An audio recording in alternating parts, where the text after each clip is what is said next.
இந்த உலகில் கெட்டவை என்றோ கெட்டவர்கள் என்றோ எவருமே இல்லை. கெட்டவை என்று எதுவுமே இல்லை என்று எப்படி புரிந்து கொள்ள முடியும்? இது எப்படி? இது உண்மைதானா? சாத்தியமா? அப்படின்னு கேள்வி கேட்கும்போது என்ன ஆன்சர் சொல்லலாம் அப்படின்னு பார்த்தீங்கன்னா,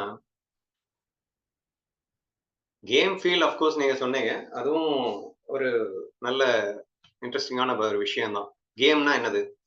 வாழ்க்கை என்பதை விளையாட்டு என்று ஒருவன் புரிந்து கொண்டு விட்டாலே, இந்த உலகில் கெட்டவை கெட்டது என்று அவனால் சொல்லவே முடியாது. அது எப்படிங்க? விளையாட்டுன்னு பார்த்துட்டா மட்டும் கெட்டவங்க இல்லைன்னு ஆயிடுமா? அப்படின்னா, விளையாட்டு என்று பார்த்த மாத்திரத்தில், விளையாட்டிலே உனக்கு சக தோழர்கள் என்று இருப்பார்கள், எதிரணி தோழர்கள் என்று இருக்கத்தான் செய்வார்கள். வாழ்க்கையின் சுவாரஸ்யத்திற்கு எதிரணி வீரர்கள் அவசியம் என்பதை உணர்வாய்.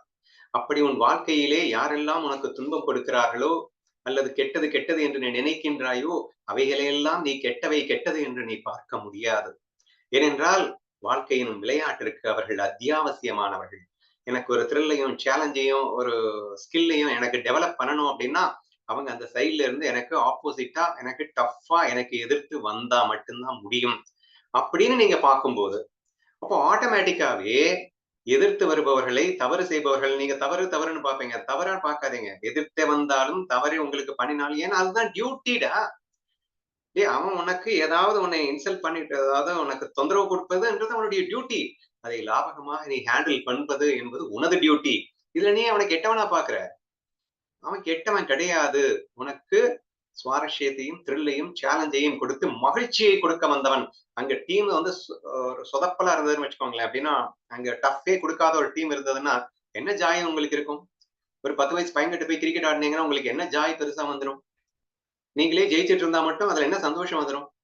அப்போ ஒரு டீம் டஃப்பா இருக்கும்போதுதான் உங்களால கேம பக்காவா ஆட முடியுது. அப்ப அந்த வாழ்க்கை எனும் விளையாட்டு சுவாரஸ்யமாகவும் சந்தோஷமாகவும் இருப்பதற்கு காரணமே அந்த சோ கால்டு நீ கெட்டவர்கள்னு சொல்லிட்டு இருக்கியே அது கெட்டவர்கள் இப்ப சொல்ல மாட்ட.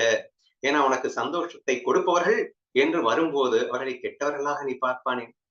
It is their duty they are doing and therefore I am enjoying அப்படின்னு நீ பார்க்கும்போது அங்க கெட்டவங்கன்ற ஃபீல் வராது.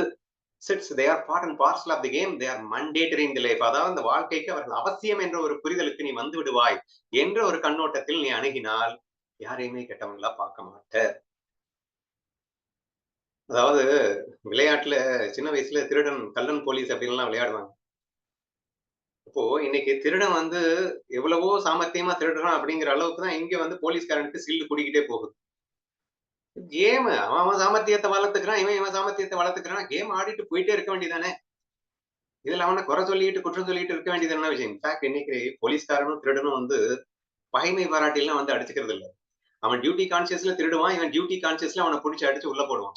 கிட்டத்தட்ட விளையாட்டு மாதிரி தான் ஆகி போயிடுச்சு அப்படின்னு கூட வச்சுக்கோங்களேன். ஏன்னா அவன் யாரோ பணத்தை தானே திருடினான். சோ நான் என்னது அங்க இல்ல.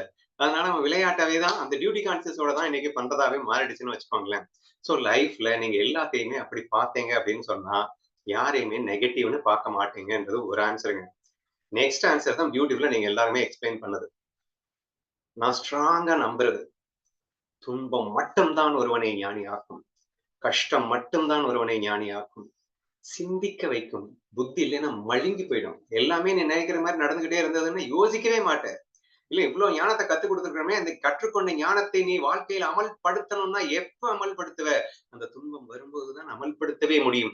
என்றெல்லாம் பார்க்கும்போது அதை துன்பம் என்று சொல்வானேன். அதாவது கெட்டது என்று சொல்வானேன். கெட்டவர்கள் என்று சொல்வானேன். ஏன்னா அவங்கதான் அந்த துன்பத்தையே கொடுக்குறவங்க. அதுதான் எனக்கு கடைசியில வந்து என்ன அப்லிஃப்ட் பண்ண போகுது அப்படின்னா அவங்கள போயிட்டு ஏன்டா நீ கெட்டவன்னு சொல்லுவ. சரியா? எந்த அளவுக்கு நம்ம வினோதினி பேசிட்டு இருக்கும்போது சொல்றா. சிம்பிள் லைஃப் நீங்க என்னதான் கிளாஸ் எடுத்தாலும் என் மரமண்டைக்கு ஏறவே மாட்டேங்குது. எவ்வளவு கஷ்டமா இருந்தது தெரியுமா நான் புரிஞ்சுக்கிறதுக்கு அப்படின்றா. ஆனா ஒட்டுமொத்தமா ஒரு பைசா இல்லாம லாஸ் ஆயிடுச்சு அப்படின்னா, சிம்பிள் லைஃபினுடைய அற்புதம், ஆனந்தமும் அடுத்த கணம் அவள் அனுபவிக்க தயாராவாளா இல்லையா? ஏன்னா ஞானமே இல்லைன்னா உட்கார்ந்து அழுவா. ஞானமும் இருக்கு கையில. இப்ப அப்ளை பண்ண வேண்டிய அவசியம் வந்துருச்சு. அப்ளை பண்ணித்தானங்க ஆகணும். இந்த மாதிரி நீங்க பார்த்தீங்க அப்படின்னு சொன்னா, துன்பங்கள் எந்த அளவிற்கு வருகிறதோ, அந்த அளவிற்கு தான் நாம் மிக மிக உயரமாக போகின்றோம் எனும்போது, துன்பத்தை தரும் அந்த கெட்டவர்கள் என்று சொல்லலாமா? துன்பத்தை தருபவர்களை கெட்டவர்கள் என்று சொல்லலாமா? அப்படின்னு பாருங்க அப்படின்னு சொல்றேன். The best thing is Kunti Devi. கண்ணா எனக்கு ஒரு வரம் கொடடா. எப்போதும் என்னை துன்பத்தில் ஆழ்த்திக் கொண்டே இரு. கெட்டதே நடக்க வை. அனுட்சணமும் உன்னை மறவாதிருக்கும் வரம் அது ஒன்றுதான் அவ கேட்டான்னு சொன்னானே என்னங்க அர்த்தம் அதுக்கு? நம்ம எல்லாம் எரும மாடுங்க. நம்ம அவ்வளவு ஈஸியா எல்லாம் வந்து இந்த ஞானத்தை கத்து கொடுத்தா கூட அதை அப்ளை பண்ண தெரியாம லூஸ் மாதிரி வாழ்ந்துட்டு இருக்கோங்க. நல்ல மாட்டுக்கு ஒரு சூடு. நம்மள மாதிரி மாட்டுக்கு பல சூடு போட்டாதானே உரைக்குது. அப்ப சூடு போடுறவனை ஏங்க நம்ம கெட்டவன்னு பார்க்கணும்? எந்த அளவிற்கு கெட்டவைகள் நமக்குள் நடக்கிறதோ, கெட்டவர்கள் நம் வாழ்க்கையில் இருக்கிறார்களோ, அந்த அளவிற்கு தான் நான் அடுத்தடுத்து மெருகேறுகின்றேன் என்றால், அது கெட்டவைகளா? அது கெட்டதா? ஒரு சிற்பத்தை சிலுவையால் அவன் அழிக்கின்றான். சாரி, சிலுவைங்கிறான். அது என்னது? ஒளி. ஒளியால் அழிக்கின்றான் எனும்போது, சிற்பத்திற்கு வலிக்கத்தான் செய்யும் என்பதற்காக அதை நெகட்டிவ் என்று பார்க்க முடியுமா? அது ஜொலிக்கப் போகின்றது. அது அழகாக மின்னப் போகின்றது. அதற்கு அது அவசியப்படுகின்றது என்றுதானே நீங்கள் பார்க்கின்றீர்கள். அப்போ சிலையை செதுக்குனவன் கெட்டவன் அப்படின்னு சொல்லுவீங்களா நீங்க? தங்கத்தை புடம் புடம் போட போட அது ஜொலிக்கின்றது. அப்ப புடம் போட்டவனை கெட்டவன்னு சொல்லிருவீங்களா? அப்போ இறைவன் உங்களுக்கு ஒரு கசாயத்தை தருகின்றான், ஒரு கெட்டதை தருகின்றான் என்று இறைவனை கெட்டது என்று சொல்வீர்களா? ஏனென்றால் அவன் தருவதே உங்களை மெருகேற்றுவதற்கல்லவா? நீங்கள் செய்த கர்மாவினையே அவன் உங்களை மெருகேற்றுவதற்காக அல்லவா அவன் புடம் போட்டு தருகின்றான் என்று நீங்கள் பார்த்தால் கெட்டவைகள் கெட்டவர்கள் என்பது நம் வாழ்க்கையில் அங்கமாக அவர்கள் அவசியமாக வேண்டும் என்று உங்களுக்கு புரிகிறதா அப்படின்னு கேட்கிறேன்.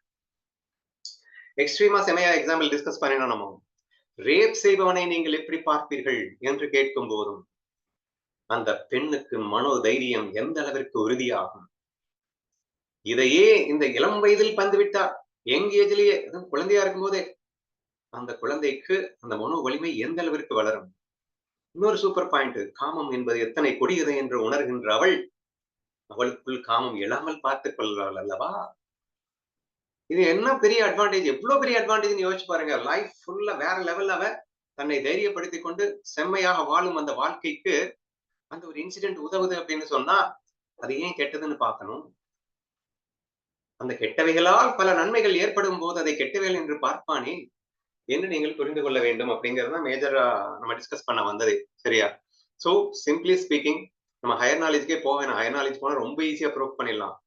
இது எதுவுமே இல்லவே இல்லைன்னே ப்ரூவ் பண்ணிட்டோம் நம்ம. சரியா? மாயையில என்னடா கெட்டதுங்கிறீங்க? நல்லது கெட்டது எல்லாமே. அது ஞானதேவர் வேற ரேஞ்சில சொல்லிப்பார். தர்ம அதர்மம் இரண்டையும் நாய் கண்முன் வாந்தி எடுத்த அன்னத்தை போல் மதிப்பான். ஏன்னா அவருக்கு ரெண்டுமே மாயையா பாக்குறான். அது ரெண்டுமே இல்லடா, தர்மம் என்ன அதர்மம் என்ன, இது இல்லவே இல்லை என்று இரண்டுமே மாயை என்று, இரண்டுமே பொய் என்று பார்க்கக்கூடிய அந்த அற்புத நிலை அந்த ஹையர் நாலேஜ்ல வரும். அங்க வந்து ரொம்ப ஈஸியா ப்ரூவ் பண்ணிடலாம். இதுல எதுவுமே நெகட்டிவ் அப்படிங்கிறது ஒரு மண்ணாங்கட்டி இல்லடா, அது இல்லவே இல்லடா அப்படின்னு சொல்லி ப்ரூவ் பண்ணும்போது சினிமா மாதிரி பார்க்கணும் அப்படின்னு சொல்லும்போது சினிமால வில்லன் அண்ட் ஹீரோ அது வந்து அது உண்மையில இல்ல சும்மா நாச்சுக்கு தானே, பண்ணுக்காக தானே இருக்கு என்ற ஒரு ரீதியில ரொம்ப ஈஸியா நம்ம புரிஞ்சுக்க முடியும் என்று நான் நினைக்கிறேன். கிருஷ்ணா ஃபீல்லையும் ரொம்ப அற்புதமா புரிஞ்சுக்கலாம். வெறும் விளையாட்டிற்காக மாய விளையாட்டிற்கென்றே கண்ணனே ஆயிரம் ஆயிரம் கெட்ட வேடங்களை எடுத்துக்கொண்டு வருகின்றான் என்று நான் கிருஷ்ணா ஃபீல்ல சொல்லியிருக்கேன். கிருஷ்ணா ஃபீல்ல இன்ஃபேக்ட் கண்ணனின் கெட்ட வேடங்களைத்தான் நீங்கள் அதிகமாக ரசிக்க வேண்டும் என்றால் அவைகள் தான் உங்களை ஞானியாக்கவே வந்த வேடங்களாக இருக்க முடியும் அப்படிங்கறத ரொம்ப ஸ்ட்ராங்கா கிருஷ்ணா ஃபீல்ல பேசியிருக்கேன். நான் கிருஷ்ணா ஃபீல்ல கூட டச் பண்ணாம ஹையர் நாலேஜ் டச் பண்ணாமலே ரொம்ப ஈஸியா நம்ம புரிஞ்சுக்கலாம். அதனால்தான் மீண்டும் மீண்டும் கேட்கிறேன், வாழ்க்கையில் துன்பத்தை குந்தியை போல் நீங்கள் எந்த அளவிற்கு வரவேற்கிறீர்களோ அந்த அளவிற்கு விரைவாக நீங்கள் ஞானி ஆவீர்கள் என்று சொல்லி, கெட்டவைகள் கெட்டவர்கள் தான் உண்மையில் நமக்கு வேண்டும் என்று பார்க்கும்போது அவைகள் கெட்டவைகள் அல்ல என்று சொல்லி எனது பதிலை நிறைவு செய்கிறேன்.